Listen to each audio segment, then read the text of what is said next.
specifically with the way Roy's been speaking to the media, it feels Dude, maybe that's yeah, not how he means it, but do you think there's something there? I don't, I don't know. His comments, like I like Patrick Waugh, and I would like him to stay. But with that being said, like whoever you hire as the new GM has to make that decision. I'm not saying like you have to hire a GM with Patrick Waugh absolutely being a part of the fold. Like obviously, you bring in a new GM, he wants to hire his own coach. Fine, let him do it. Like totally good with that.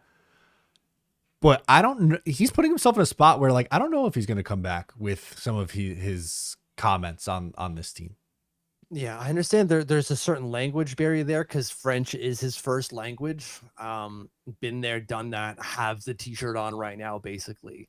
But it's hard to interpret it otherwise. It really is. I know that Andre sent me a link to TSN was talking about it. Like, is there a power struggle going on Long Island? They used on Long Island, so good job by them. Win. Yeah. But I don't think it's a full-blown power struggle. I think his frustrations are clear, and it's kind of, I'm not saying frequent blame shifting here, but it's definitely an unresolved conflict, as Adam is saying. Like, Patty isn't happy with the lineup. No, really clearly. And we talked about it in the post game too, the other night. I feel he's scapegoating Pierre Engvall. Yeah. And I'm not like Pierre Engvall hasn't been good. This is not me saying like that Pierre Engvall, has been amazing and they're scratching one of their better players. But it's very odd to see Engvall be the one who gets sent down and gets scratched when Matt Martin, Oliver Wahlstrom, Casey Cizikas, and Kyle McLean have a spot in the lineup seemingly every single night.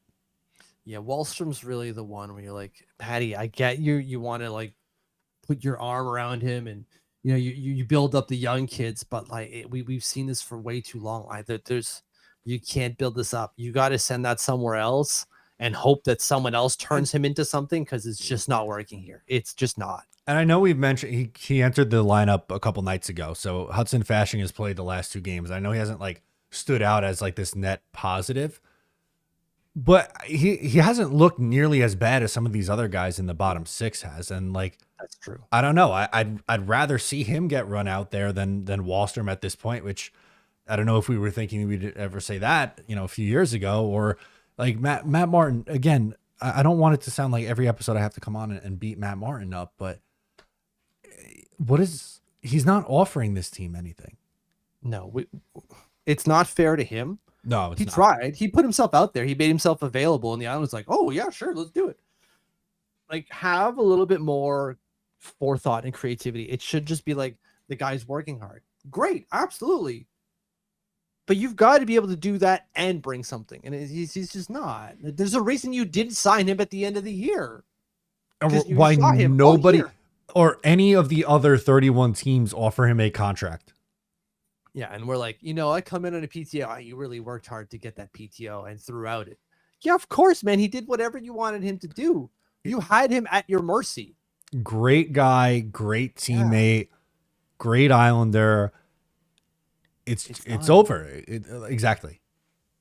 It sucks, but it is done, and we shouldn't be putting him in a position where it should have been anyone else.